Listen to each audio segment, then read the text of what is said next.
All right, we're looking at the second and last part of Tango and Skaï. And so I'll just take it a little bit from the last video that we did. We have this, right? And in the score, he's notating it ring, middle, index. I sometimes prefer adding an index to that, almost like a flamenco tremolo.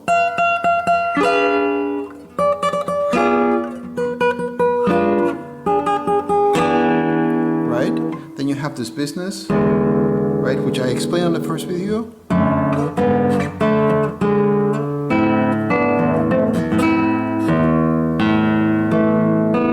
Then it's an A minor over a G, then ornamented B.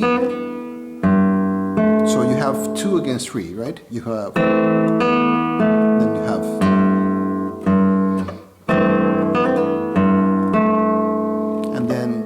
Grabs the F sharp and 1 grabs the D.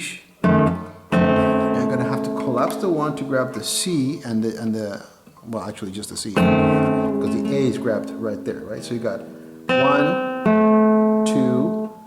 Actually, 1 also grabs the D sharp. So what you're doing on your right hand is you're playing a triple chuck, then a double chuck. So you're playing 2nd string, 3rd string. That's your melody. Right, first with the bar and then without. All the while still holding on to that D sharp.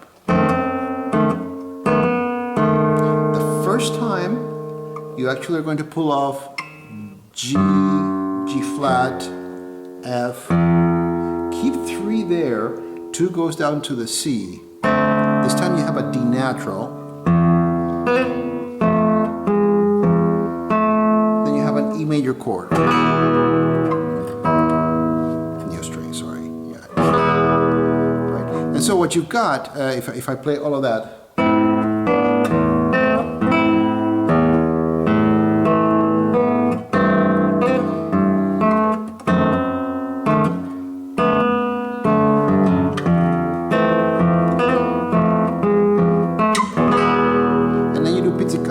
You place your palm right past the bridge a little bit, so you get that muted effect.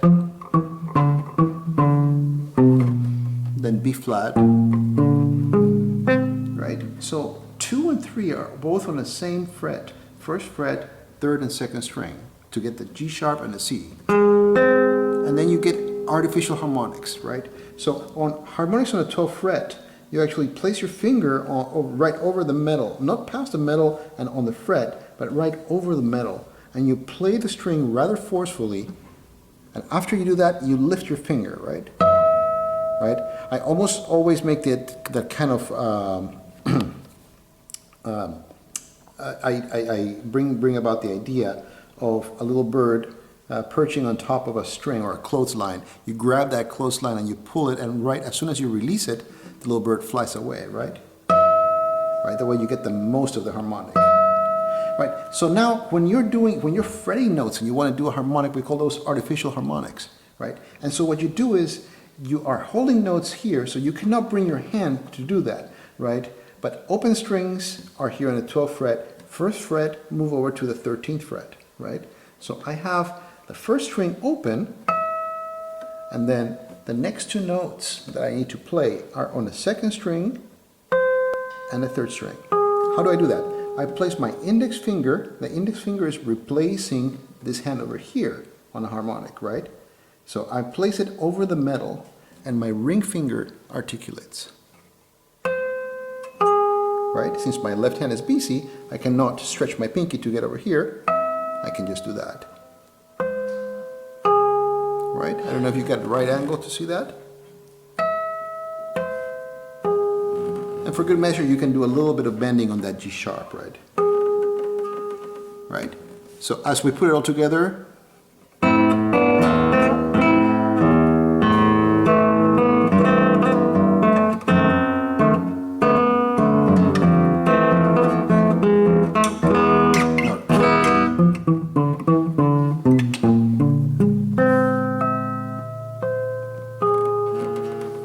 and then you're back back on, that takes you back to the very beginning of the main theme. Right. The second time you get to it, right?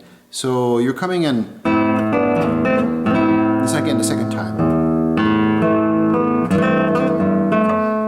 Same thing, right? Instead of pulling from 4 to 3, you just go straight to the F.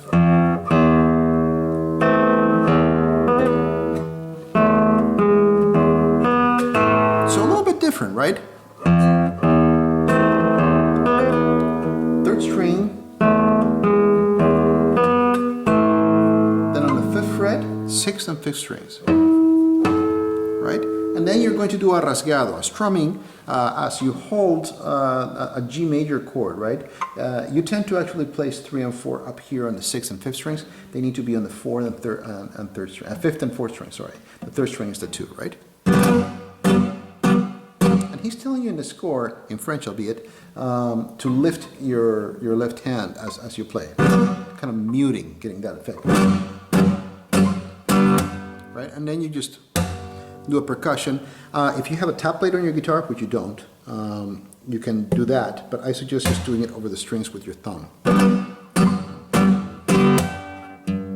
Right? Then you play your G. Your pinky abandons the 4th string to go right all the way down to the 1st string.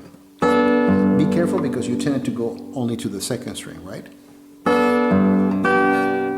Right. As soon as you bring your pinky down, you're going to start abandoning the chord, but you keep the 2nd finger right there on that B natural, right?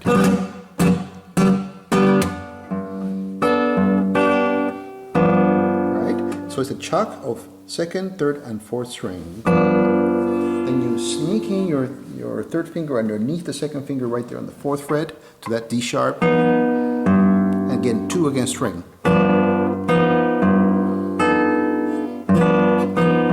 You to roll that.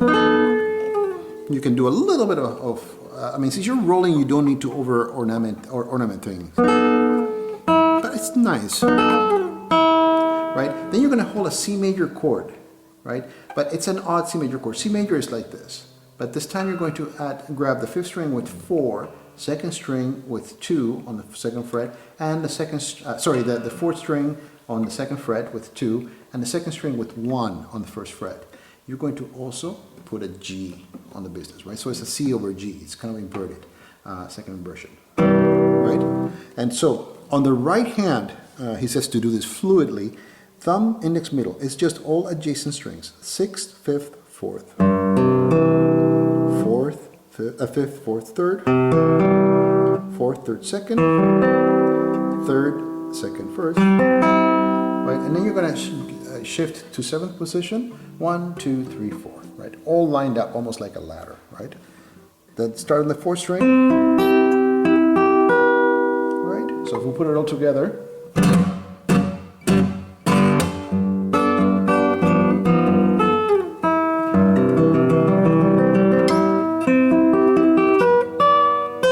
Alright, 4, 2. Now, you're going to have a series of hammer-ons and pull-offs, the first of which are going to be done with fingers 1 and 2 on 7th position. Right? All the other ones are going to be 1 and 3. 5th position, 3rd position, 1st position. Right, and go on to the second page. You're going to line up on the 3rd fret 2, 3, and 4, on the 4th, 3rd, and 2nd string. And then you're going to chuck all of them together as a block chord. And then you're going to hold that, play the first 3 strings, land the 1 on the 1st fret, a little bit of a stretch, together with an A bass. And again, you have 3 against 2, right? So you take off the 1, right after that, play the A bass, then bring your chuck upstairs for the 2nd, 3rd, and 4th strings, right? So if we actually put it all together.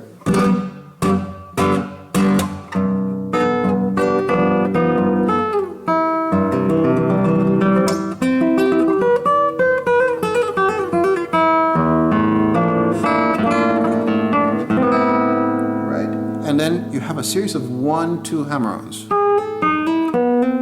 Move to 1st position, then change to 2nd position. Right? Right?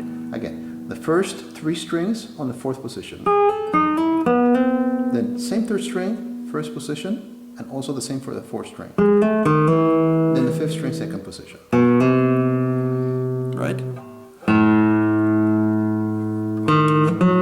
4th string, 1, 4, then 2, 1 on the 3rd and 2nd string, kind of outlining an A minor chord.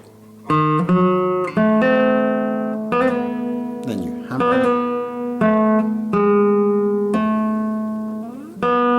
Right? So this is interesting because he's going to use the same figure to actually conclude the piece. Now, as we do this, 1, 4, 2, 1, ornament.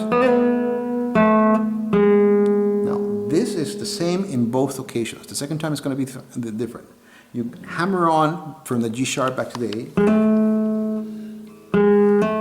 You have a glissando, right? You play that open B and then 13th, 12th fret, right? So F, E, right? You have F, E again, right there on the 10th fret, 3rd string, open, and you take advantage of that open to get yourself to 1st position, right? On the 4th string, 3, 2, and then 6th string. And then instead of playing open, you bring yourself right back to the chord. So again.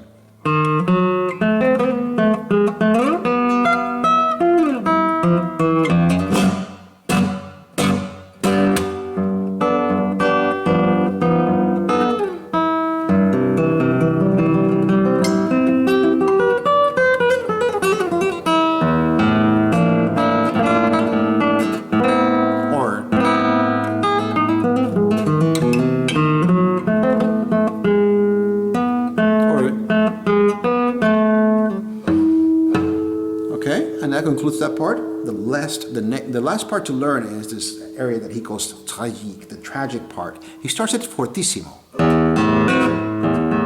Right, so you're making a bar on the 7th fret. You're taking care of the first 2 strings with your mini bar. Then 3 and 4 enter on the 9th and 10th fret on the 3rd and the 4th string. Really accentuated, right? You're really punching those. Over 1 fret so that you are on 8th position, right?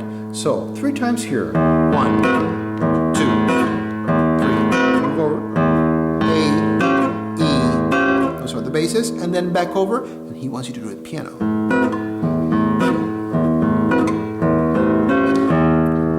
And then you're back on, and you're on this run that we covered in the first video.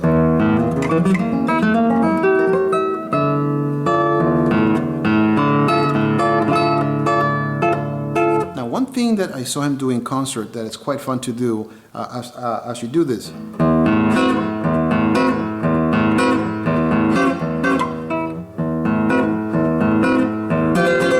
You're strumming, down, up, down, up, down.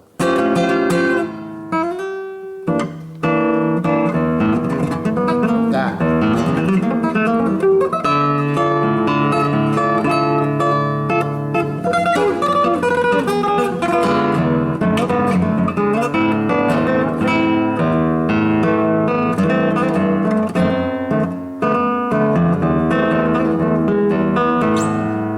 There's a whole bunch of repeats. To end the piece, you're here on the 16th fret with E bass, 3rd string and 1st string half stack. They're both on the same fret.